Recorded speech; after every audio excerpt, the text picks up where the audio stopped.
नमस्कार, मी राकेश जाधव आणि आज आपण पोलीस भरतीच्या संदर्भात जे वयवाढ आंदोलन सुरू आहे किंवा महाराष्ट्र लोकसेवेचे जे आज संभाजीनगर किंवा लातूर या ठिकाणी आंदोलन चालू आहे त्या संदर्भात आज आपण चर्चा करणार आहे।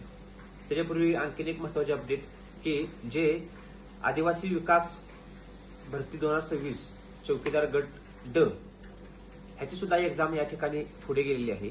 बघा त्या ठिकाणी काय दिले की आदिवासी विकास विभागामार्फत 27/4/2026 रोजी चौकीदार गट ड या संवर्गासाठी 478 पदाकरता जाहिरात प्रसिद्ध करण्यात आलेली होती। सदर पदांचे प्रवेशपत्र व लेखी परीक्षा आयोजनाबाबत जाहीर करण्यात आलेली सूचना सुद्धा त्या वेळी दिलेली होती।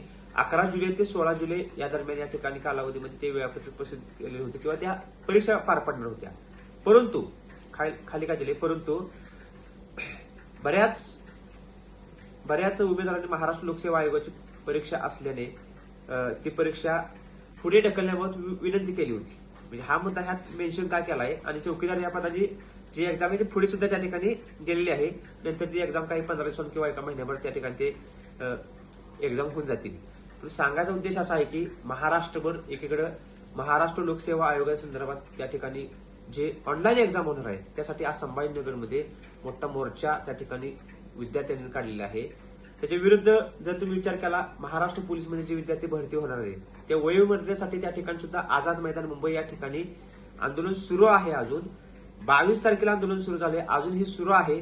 जो महत्वाचा जो दिवस आहे त्यांच्यासाठी 7 आणि 8 तारीख हे महत्वाचे आहे, कारण 9 तारखेला पावसाळी अधिवेशन संपणार आहे। त्याच्या आधीच तोडगा निघणे गरजेचं आहे।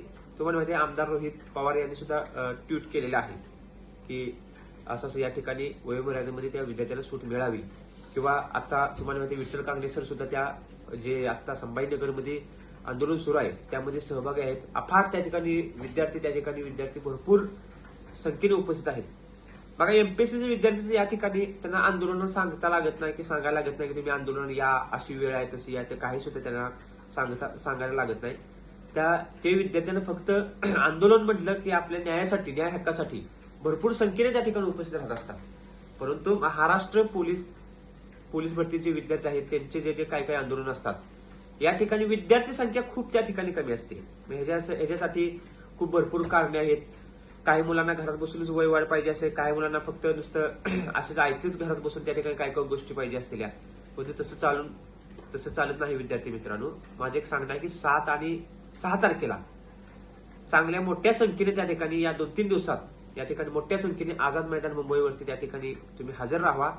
जर या आपल्या मुद्द्यावरती सरकारला जर तोडगा काढायचा असेल, काम सुरू आहे, युद्ध पातळीवरती वयवाढ संदर्भात काम सुरू आहे, परंतु आपल्याला संख्या सुद्धा दावायची आहे।